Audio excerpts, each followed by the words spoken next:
Many Lifetimes, a book about reincarnation, by Kelsey and Joan Grant. Chapter 8, Parenthood. And this chapter is divided into two sections. The first one is entitled, Would You Really Like a Baby? And the second is entitled, Would a Baby Really Like You? And this is the first part now. The effects which parents may have upon their children have been the subject of endless consideration. But there is an aspect of parenthood which has tended to be neglected, the effects which a child may have upon its parents.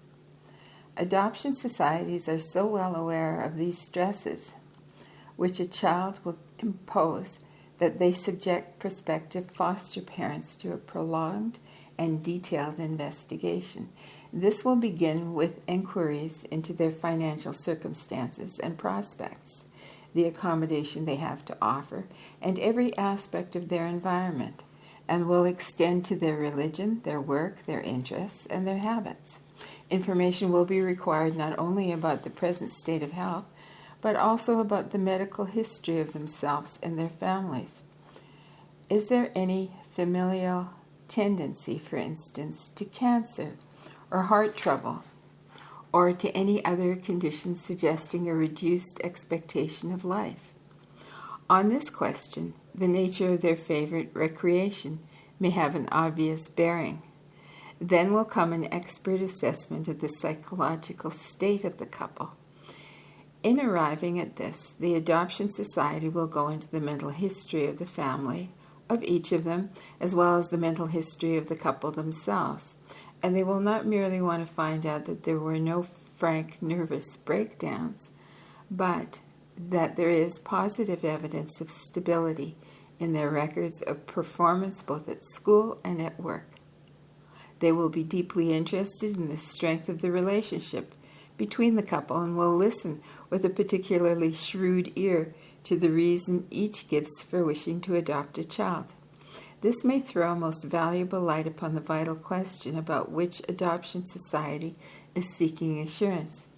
Is the couple capable of the task which they want to undertake?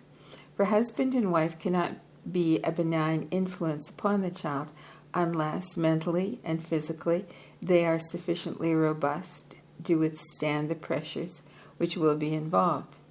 Yet, even when assured that a couple would be suitable foster parents, this is not the end of the matter. They are not simply handed the child who is next in the queue. On the contrary, they will have to wait until the Adoption Society can offer them a child who is likely to make a relationship with this particular foster parents, which will be mutually satisfactory. The arrival of a child will test three fundamental factors in every marriage: the personality of the husband, the personality of the wife, and the link between them.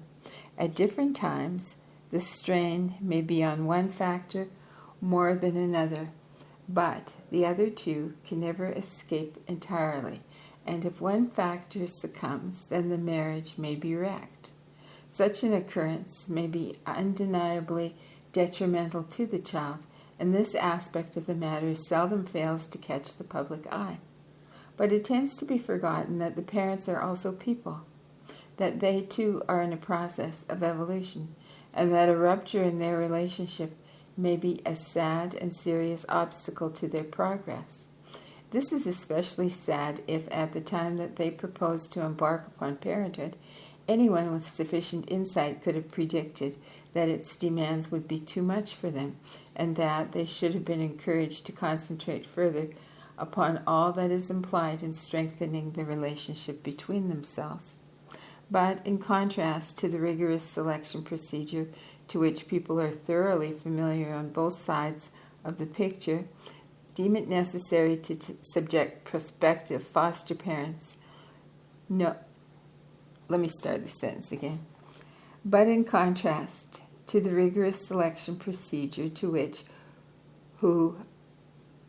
people who are thoroughly familiar with both sides of the picture deem it necessary to subject prospective foster parents, no steps at all are taken to ensure that the ordinary married couple will be able to withstand the burden which even the most congenial child will inevitably impose upon them.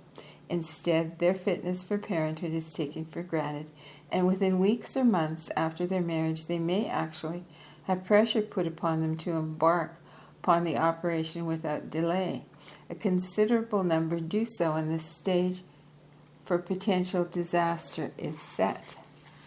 Let us start from the premise that the female body is subject to a recurrent urge to breed. Many a young woman never feels better than when she is pregnant, especially with her first child, until the sheer mechanics of advanced pregnancy become obtrusive.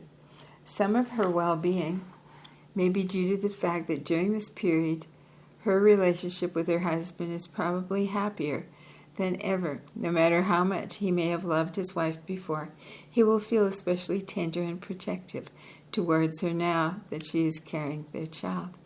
And the knowledge that ahead of her lies an inescapable event of at least considerable discomfort and an undeniable element of danger adds a sense of poignant anxiety.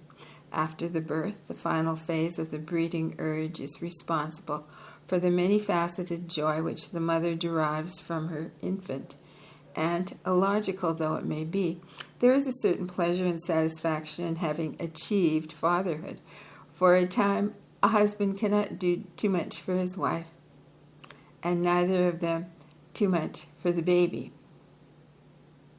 Amongst animals in the wild, this final phase persists until the young are capable of fending for themselves. But the human mother is fortunate if it endures to the end of breastfeeding. And it is when these instinctual feelings have subsided in the mother and the novelty has worn off fatherhood that, for both parents, the task of parenthood really begins. This task may be expected to last a minimum of 16 years and is never without hazards for the mother, for the father, and for the link between them. Now the presence of a child or a baby in the house demands that there is someone on duty for each of the 24 hours. But the fact of being the baby's mother does not necessarily equip her with the temperament to fulfill her maternal obligations virtually single-handed, as in these days so many women have to do, for the strains accumulate. Her sleep will be broken, and an endless series of small crises are liable to interrupt every activity, every attempt at concentrated thought. The demand for regular meals imposes a certain rigidity upon her day. She must resign herself to the fact that unless she has been able to make other arrangements, she cannot leave the house without taking the baby with her, and then must set her pace to his. When the baby becomes mobile, she knows she must be ceaselessly watchful to guard against the obvious sources of accidents, open fires, projecting saucepan handles, and so on. But soon she learns that if she takes her eyes off him for a moment, he may still contrive to injure himself in some way which had escaped her imagination. A little later, she will have to endure endless demands for the favorite story and stern correction if she misplaces a single word. Yet such factors touch only the fringe of what is involved in the care of the most healthy, placid, and congenial baby. I have not touched upon such matters as the feelings of personal inadequacy that may be involved by periods of crying for which the cause cannot be found, and which nothing short of exhaustion seems to abate. Feelings which can easily be transformed into anger with the child, and so have to be rigidly suppressed. How easily this transformation can occur, I have learned through personal experience. At about 11:30 one night during my first marriage, the baby began to cry. Changing her diaper with particular care to see that no pin went astray brought no relief, and the offer of a supplementary bottle was indignantly not to say contemptuously brushed aside. Picking her up and carrying her around for half an hour was equally ineffective. Feeling challenged, not only as a father but as a physician, I went to work. I tested the rigidity of her neck for signs of early meningitis. I looked at her mouth for an erupting tooth, and at her throat against the possibility of an infection. I fetched the otoscope and inspected each ear. Slipping her sleeping suit down to her knees, I examined her chest, her abdomen, and to be on the safe side, actually examined her rectally as well. Satisfied at least that she was neither brewing nor suffering any serious condition, I put her back in her cot, but the crying continued until, even more exhausted than I was myself, she fell asleep. It was during these endless 2 hours that I realized how easily the inadequacy she was causing me to feel about myself could have been turned into anger against her. I am thankful this did not happen, for in the morning the cause of my ineffectiveness was revealed. I had failed to notice that the elastic on one foot of her sleeping suit had become wedged between 2 toes and had caused a deep indentation. It is no reflection upon a woman's value as a human being if these frustrations and anxieties of which she bears the brunt drive her to the limit of her tolerance. If this limit is exceeded, the result may be a nervous breakdown, which may obviously have disastrous consequences for her and for the family as a whole. But a more insidious danger to her relationship with her husband is that she reaches a state of chronic tiredness in which she is unable to see any pleasure anywhere, of chronic irritation, which may cause her to find fault with everyone, especially with her husband. It will take more sympathy and understanding on his part than many husbands possess if he is not to react defensively and make matters worse. At best, he develops around himself a psychological barrier to protect him against his wife's reproaches, and gradually there develops an atmosphere of his and hers, and the antithesis of the ours, which is the essence of a true marriage. Ours, O-U-R-S, right? But there are women, even women who previously had wide intellectual and physical interests, who find that the most single-handed care of a baby and the toddler, which he soon becomes, is the most rewarding activity of all. For such a woman, the danger is that she may become engrossed in her child at the expense of the link with her husband. He may accept that the baby's paraphernalia are an inevitable addition to the furniture, but it is improbable that he likes it. He may accept that the baby has to be bathed and fed at 6 o'clock in the evening, and that since his wife cannot be in 2 places at once, he must forgo that drink altogether when he gets home, which he used to be one of the happiest features of their day, but he will miss it. He may accept innumerable small ways in which it is that the baby who has first claim on his wife's time and attention, but and so imperceptibly that he scarcely realizes it is happening, he begins to find interests outside the home increasingly attractive. A drink with an office friend before setting off for home? Well, why not? She won't be finished with the baby before 7. The stag party next Saturday to celebrate Joe's promotion? Not a bad idea. I'm sure she won't mind. And almost certainly she genuinely does not mind, because at this stage she does not recognize the symptom for what it is, and nor probably does he. It is all so gradual. There is not the drama of his wife having become having become infatuated with another man, nor he with another woman. Nor is he consumed with jealousy of the baby, but perhaps barely consciously he senses that the essence of the woman whom he married, because to be with her was the dearest thing in his life, has withdrawn from him. He senses that the essence of the woman whom he married, because to be with her was the dearest thing in life, has withdrawn from him. And so again, scarcely aware of what he is doing, he is adjusting to life without that essence. Now, if both awaken simultaneously to what's happening, the situation can probably be rapidly restored. But too often one, and it does not matter which one, recognizes it in advance of the other, and in the frightened, angry reproaches, and which are all too likely to ensue, the relationship between husband and wife may receive a blow from which it never recovers.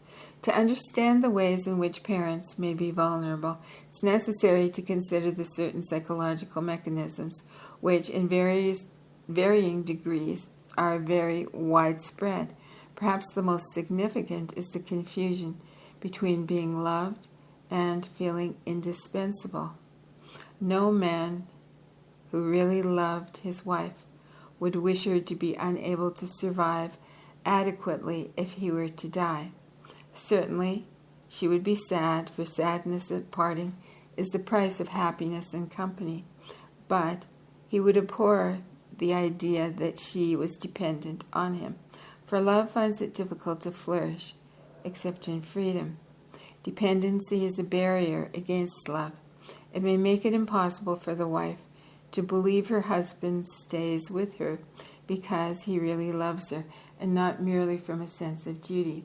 She may hate herself on account of her dependency, but displace these feelings onto her husband, and so, quite irrationally, grow to dislike him. He, for his part, may fear that she only stays with him out of necessity. "You don't love me, you only need me," is a taunt often flung by a husband or a wife in anger. A person who is loved will always be needed, but a person who aims at being indispensable is very unlikely to be loved. Yet, very many people, and often those who use the word love most frequently, have lost sight of its real implications and rely upon the feeling that they are indispensable for an illusion of emotional security. It is a woman who is making this mistake who is liable to revel in the dependency of her child to an extent which endangers the link with her husband. When the child very properly becomes absorbed in learning to do things for himself, she may, instead of being delighted with his progress, interpret his increasing independence as a withdrawal of affection. The anxiety which she may then suffer is likely to drive her to become possessive towards her husband, thus causing their relationship to deteriorate still further. The father is likely to be vulnerable on a different score, through forgetting that his essential contribution was simply the sperm which fertilized the ovum to which the incomer became attached. Obviously, the sperm carried certain genes which helped to make it possible for the superphysical to construct this particular soma, and clearly this soma is an integral factor of the child's personality. But it is easy for the father to fantasize about the child as an extension of himself to a degree which is irrational and dangerous. The source of such fantasies lies outside his awareness and is usually the unconscious extension of an attempt to make the child compensate for certain respects in which he has felt inferior. These fantasies may interfere with his objective appraisal of the child's potentialities and cause him to see them through a haze of hopes and fears. When the child reaches a standard in any respect which is no higher than any dispassionate observer might have predicted, such a father can suffer a severe blow to his self-esteem. His own feelings of inferiority, of resentment against himself, become inflamed, and all too probably will swiftly be transformed into a totally unjustified resentment of the child. This is particularly liable to happen if the child is slow to learn some skill in which the father takes pride and has been trying to impart. It is entirely justifiable to feel pleased if one has succeeded in teaching someone a skill which will add to their enjoyment of life, and if one has failed to do so, it is right to review one's technique as a teacher. But it is entirely unjustifiable to resent the pupil who happened to lack the basic aptitudes which would have enabled him to profit from one's efforts. A contrary state of affairs sometimes occurs, which is unlikely to become apparent until late adolescence. The child, when young, fulfills his father's hopes, and his promise nourishes paternal pride. But if the time comes when the child is clearly about to exceed his father's attainments in a particular field, this promise may be seen as a threat and evoke intense resentment. Such a deplorable situation will never affect the father, who has always recognized that the child is an individual with innate potentialities acquired during a long history. If either parent harbors unjustified hostility against their child, hostility which expresses itself in unfair treatment or criticism, the other may try to defend him, but lacking the know-how to resolve the resentment, strife between father and mother deals yet another blow to the relationship between husband and wife. Alternately, the parents may unite against the child in resentment, which is unjust, and this shared resentment may become the strongest link between them. But as this link is forged from negative feelings, it can never unite them in a positive affection.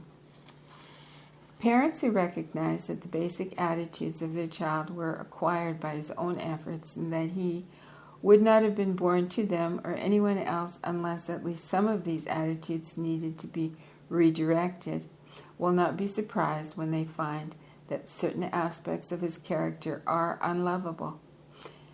But if they believe that his unlovability is either inherited through them or due to their ineptitude as parents, they will inevitably feel guilty and probably try to foist their guilt on each other. The needless guilt feelings of many parents would be substantially relieved if they could see their child with true insight. I have had many patients who initially presented a convincing picture of having been the victim of parents who were overprotective and dominating, or who rejected them, or who failed to teach them self-discipline.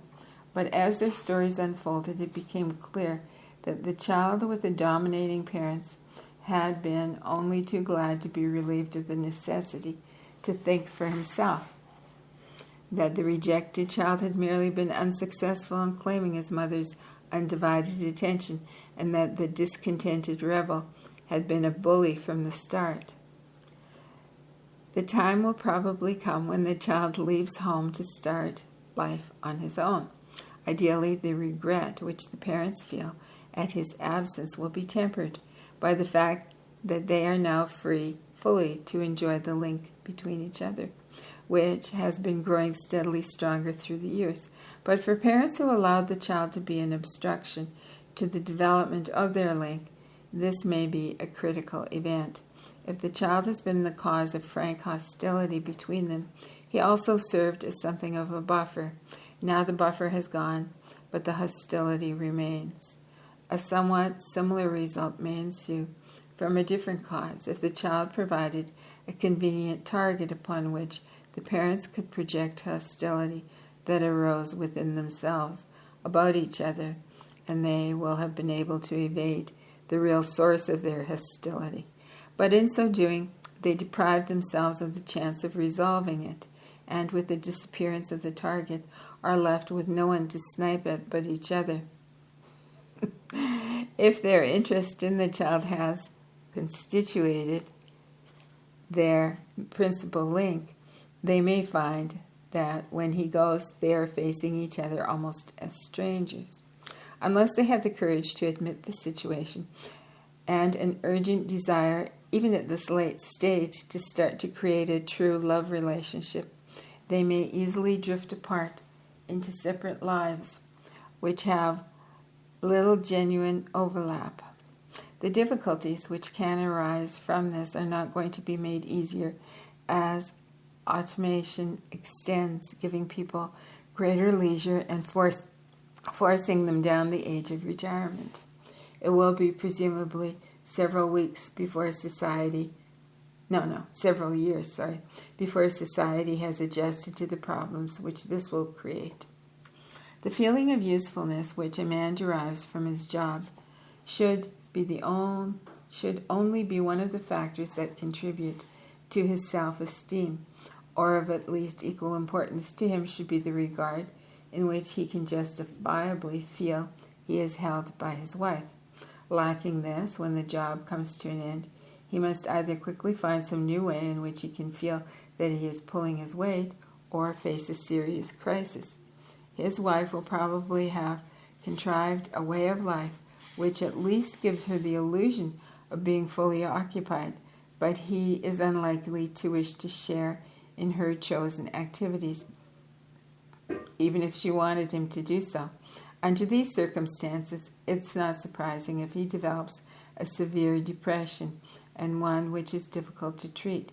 It may not be at all easy for him to find a satisfactory occupation, and one can neither truthfully reassure him that he is of vital importance to his wife, nor give him back the years which he might have lived more wisely. If he avoids going into a depression, he may, especially if funds permit, find some hobby, some form of activity, which enjoyably occupies his time. But if he fails to do so, boredom or loneliness may cause him to form a sincere attachment to another woman. This would not matter any more than it would matter if his wife became attached to another man, if these two events occurred simultaneously. But they rarely do. Thus, the one who is threatened with being left, faced with the prospect of loss of prestige, refuses to accept at the end of the farce of their marriage, and instead of wishing the other a benign Godspeed, begins a war of attrition which may persist until they are divorced by death. In the course of this attrition, both parties tend to become embittered with life in general. Their capacities for bearing grudges, for seeking revenge, for feeling jealousy and indulging the other corrosive attitudes increase through constant exercise, and so they reach the grave as two thoroughly soured personalities. Now, if their death were followed by the extinction of the personality, such lives would have been sad enough, but in fact, to the best of my understanding, the implications are far more serious. Instead of resolving the relevant problems in their personalities, they have added to them. For one must always remember that the sour oldster is only too likely to reappear as a sour baby. It may be objected that I have painted too gloomy a picture of the hazards of parenthood, and that it must be biased because, as a psychiatrist, the majority of people I see are those who have succumbed to stress, and that couples whose lives have been infinitely enriched by their children have passed me by. It is true that in this chapter I have not been concerned with the joys of parenthood, for these have been publicized often enough.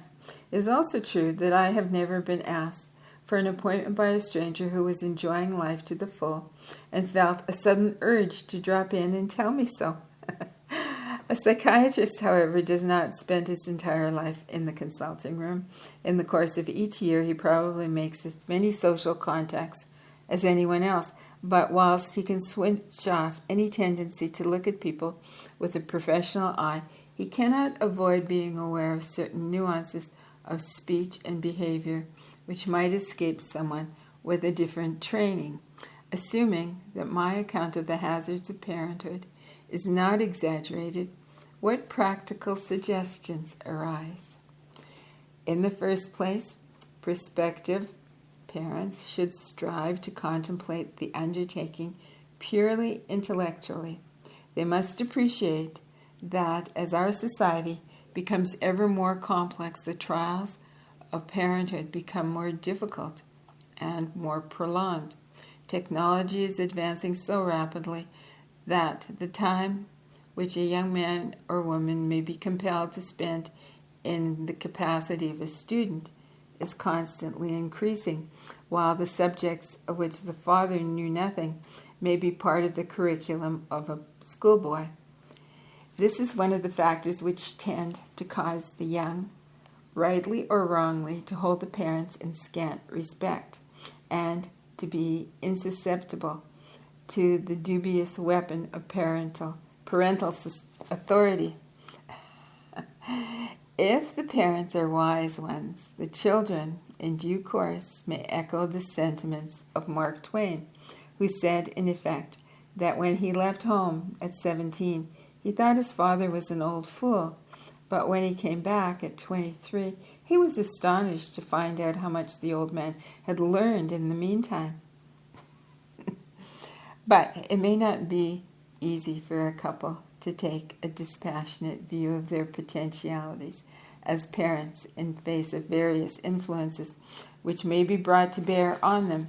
If they show no signs of producing a child after 2 or 3 years of marriage, they may evoke either suspicion that all is not well between them, or mutterings that they are failing in their duty to society.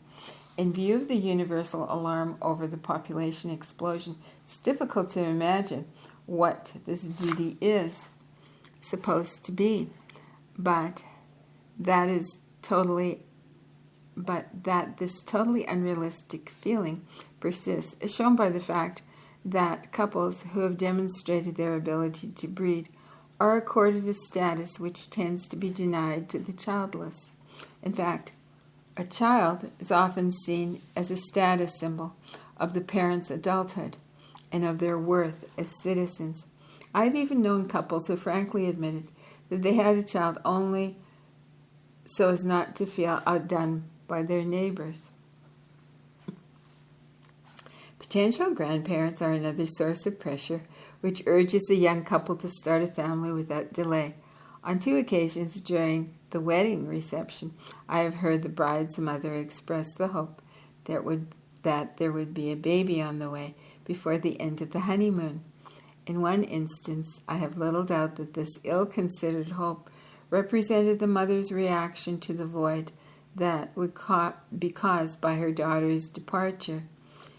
In the other, I think it was based on a muddle-headed belief that a child would necessarily cement the marriage. The pressure exerted by potential grandparents on a son is usually not so immediate, but sooner or later they may demand from him an heir to carry on the line.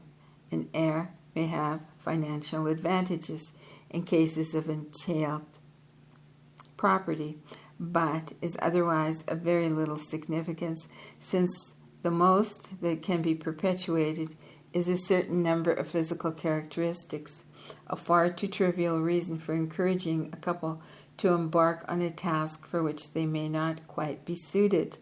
A variation for the longing of heirs is a hazy notion that descendants are a kind of passport to immortality. This, of course, is nonsense.